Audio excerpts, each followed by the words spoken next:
Assalamualaikum warahmatullahi wabarakatuh.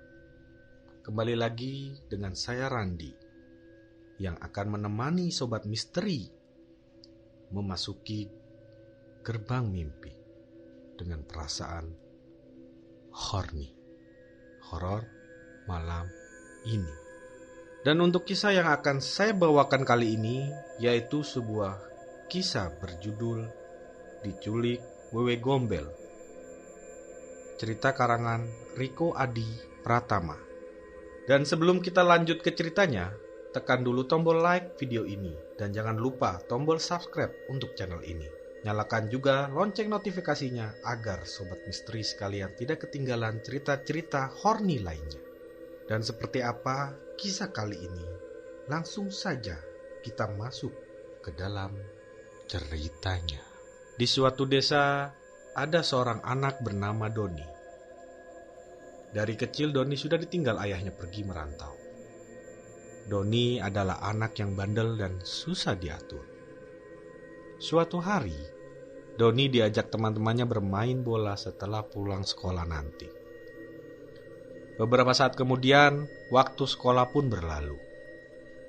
Doni tanpa berpamitan pada ibunya, langsung menemui teman-temannya dan berkumpul di lapangan belakang sekolah pada jam 1 siang. Mereka berjumlah 12 anak dan membagi timnya menjadi 6 lawan 6. Mereka pun memulai pertandingannya. Nampak sekali mereka bersenang-senang bersama. Sampai suatu ketika salah satu teman Doni bernama Surya terjatuh. "Aduh!" ucap Surya sambil berbaring kesakitan. "Apakah kamu baik-baik saja?" ucap Doni dan teman-temannya sambil menolong Surya yang sedang berbaring. "Lutut kakiku berdarah," ucap Surya sambil memegang kakinya yang sakit. Sebaiknya kita membawa Surya pulang ke rumahnya," ucap teman Doni. "Baiklah, lagi pula ini sudah jam 4 sore, ucap Surya. Teman-teman Doni pun mengantar Surya pulang, dan sebagian langsung pulang ke rumahnya masing-masing. Akan tetapi, Doni masih berada di lapangan sambil merenung sendirian. Hari semakin gelap, akan tetapi Doni tak kunjung pulang. Ibu Doni khawatir dan mulai mencari Doni. Ibu Doni menanyakan pada teman-teman Doni. "Assalamualaikum," ucap Ibu Doni. "Waalaikumsalam. Ada apa, Bu?" ucap Surya kepada Ibu Doni. "Kamu tahu di mana Doni, Nak?" ucap Ibu Doni melihat raut wajahnya yang begitu cemas. Bukannya tadi kami bermain bola di lapangan ya, Bu? Di belakang sekolah. Memangnya sampai sekarang Doni belum pulang, Bu?" ucap Surya sambil kebingungan. "Belum, Nak. Sudah dari tadi Ibu tunggu-tunggu," ucap Ibu Doni. "Sebaiknya langsung ke lapangan saja, Bu. Mungkin Doni masih ada di sana," ucap Surya kepada Ibu Doni. "Baiklah kalau begitu, Nak. Ibu langsung ke sana ya," ucap Ibu Doni. Ibu Doni pun langsung bergegas ke lapangan belakang sekolah untuk mencari Doni. Ibu Doni berteriak memanggil Doni sambil merasa cemas.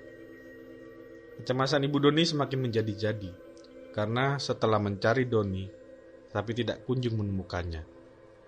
Tanpa pikir panjang, Ibu Doni langsung pergi menemui dan melaporkan kepada Pak RT.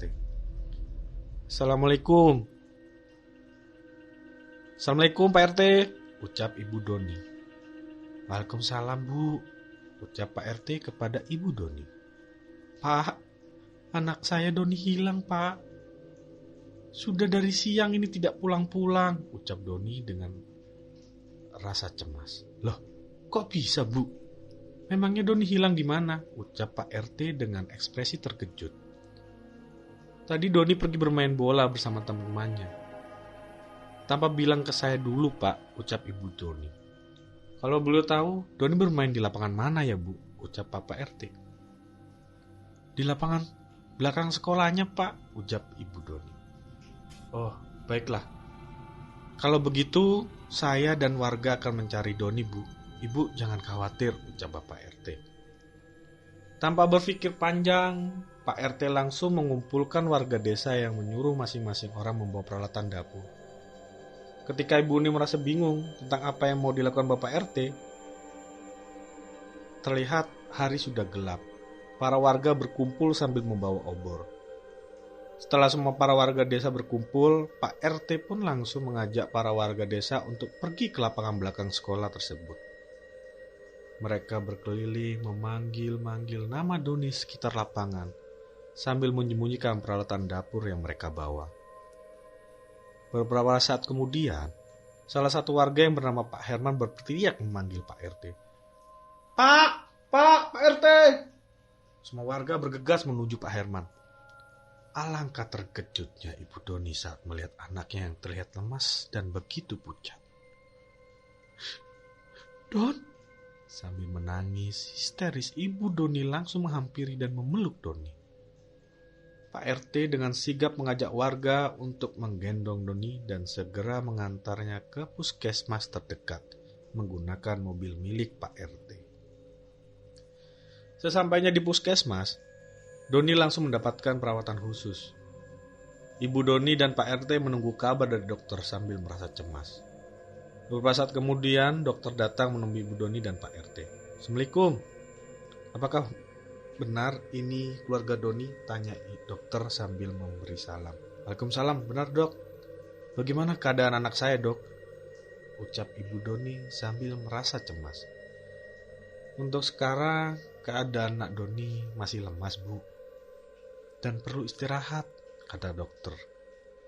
Kira-kira kapan ya dok? Doni bisa pulang? Tanya Pak RT pada dokter. Sekarang juga bisa kok pak. Tapi nak Doni harus istirahat total dan tidak boleh telat makan, saran dokter. Baik dok, kalau begitu saya bawa Doni pulang, ucap Ibu Doni. Baik bu, kalau begitu saya siapkan obat dulu ya untuk anak ibu. Doni sudah boleh pulang ke rumah kok, kata dokter. Setelah Ibu Doni mendapatkan obat dari dokter, Ibu Doni dan Pak RT langsung membawa Doni ke mobil. Dalam perjalanan pulang, Ibu Doni memeluk dan mengelus Doni sambil menangis karena melihat wajah anaknya yang terlihat sangat pucat. Tak berselang lama, mereka akhirnya tiba di rumah Doni. Sang ibu langsung membawa Doni ke kamarnya. Setelah melihat Doni sudah tertidur pulas, Ibu Doni langsung menghampiri Pak RT dan bertanya, Pak RT, sebenarnya apa yang terjadi pada Doni? Mengapa Bapak menyuruh warga desa mencari Doni menggunakan peralatan dapur? Ucap Ibu Doni sambil penasaran. Jadi gini bu, kata orang dulu di situ tempatnya angker. Memang dulu juga sempat ada yang hilang. Persis kejadian yang dialami Doni, ucap Pak RT. Maksudnya itu di situ ada penunggunya pak? Tanya Ibu Doni sambil terheran-heran. Iya bu, katanya ada sosok wewe gombel yang menghuni tempat itu dan suka menculik anak-anak saat anak itu sendiri. Dan tak ada lagi yang mengawasi, ucap Pak RT menjelaskan pada Ibu Doni. Alhamdulillah, Doni masih selamat. Terima kasih Pak RT sudah membantu saya mencari Doni. Ya, sama-sama bu. Lain kali Doni jangan dibiarkan bermain sendiri sampai larut malam ya. Saran dari Pak RT. Baik pak, baik. Terima kasih sekali lagi Pak RT, ucap Ibu Doni. Pak RT pun berpergi meninggalkan rumah Ibu Doni dan pulang. Keesokan harinya, Doni bangun dan memanggil ibunya. Ibu Doni mulai tenang dan melihat Doni sudah meninggal. Ibu Doni langsung memberitahu Doni agar mulai berubah menjadi anak yang lebih baik, agar menjadi orang yang lebih patuh pada orang tuanya.